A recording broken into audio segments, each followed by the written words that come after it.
Have you ever asked yourself, what should I be doing with my life? I know I have. I used to think that there might be a perfect blueprint out there for living our best lives. I just hadn't found it yet. That was until I came across this book, What Should I Do With My Life by Poe Bronson, and it completely reframed how I looked at this question. This book didn't just hand me any easy answers, but instead it showed me through real life stories how messy, how unpredictable, but ultimately how rewarding the search for meaning can be. In this video, I want to share with you 4 key takeaways that I learned, which talk about action, change, community, and some ideas that might surprise you. One of the strongest themes that runs through this book is around the importance of community and inner circles. Bronson describes inner circles as those people closest to us who may be influencing our actions and decision making. What I found really interesting in some of these real life stories was that people weren't fully aware how much they were being influenced by their inner circle. That meant that the first thing they had to do was step back and review whether they were making decisions based on what other people were influencing them to do. So for me, that comes into the wider topic of who are we surrounding ourselves with? It's really important that we find people and community who want the same things as we do, whether that's to grow and develop in a certain or specific area, or just generally a set of values that we want to live by. It's also really important that we feel we can challenge them and they can challenge us. Once you have your community and your inner circle set up, that's the first step needed to really work out what you want to be doing with your life. It's something that for me, I took from this book, and I looked at who I was surrounding myself with and made sure that I felt like those around me were all pushing me in the same direction that I wanted to go, and hopefully they feel that I do the same for them too. Another lesson I took from this book is around the importance of embracing change.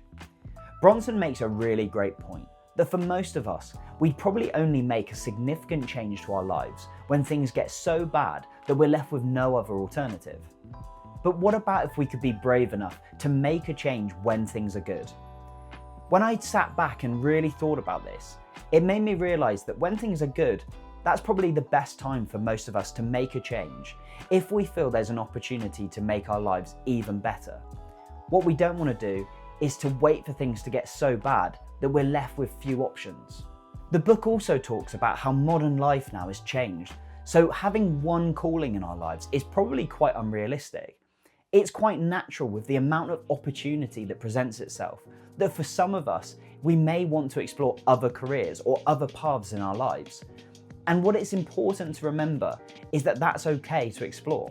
Sometimes the best thing we can do is take a chance on a new career or a new opportunity, because if we don't take it, we'll always be left with that feeling of what if. And finally, around the importance of embracing change, there was a great example in this book of someone who always had a vision in mind for what they wanted to achieve in their future. If plan A failed, the vision didn't change, but they had to move on to plan B.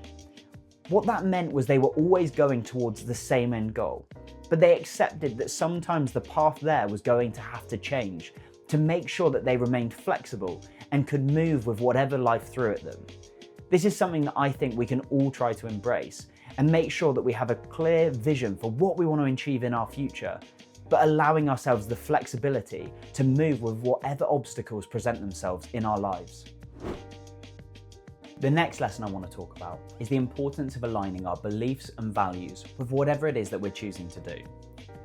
It really stood out to me throughout this book how the people who were reporting that they felt the most life satisfaction had found that perfect balance between skill set, curiosity, and their beliefs or values.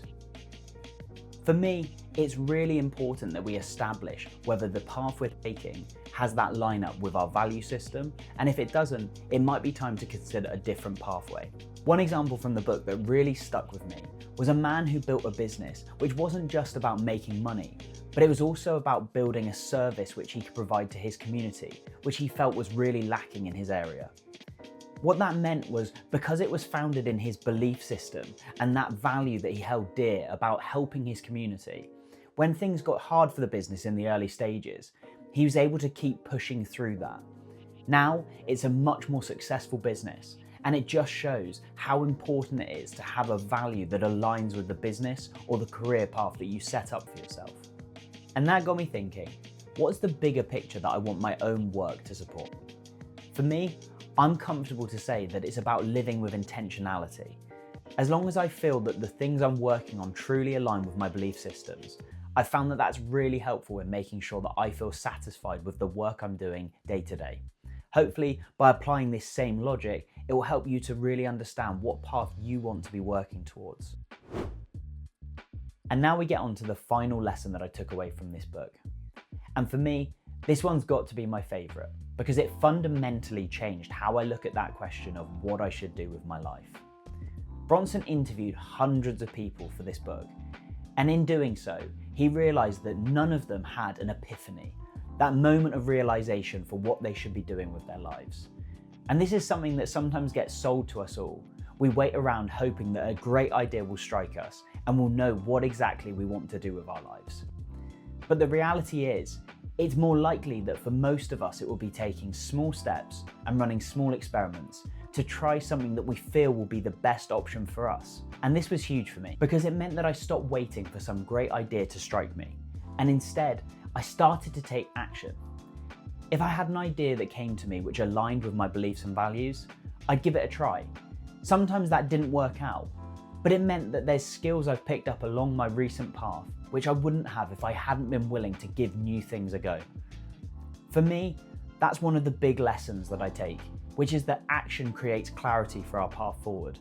So I'd encourage everyone to consider what action could you be taking that you feel might improve your life and help you to create a better path for your future.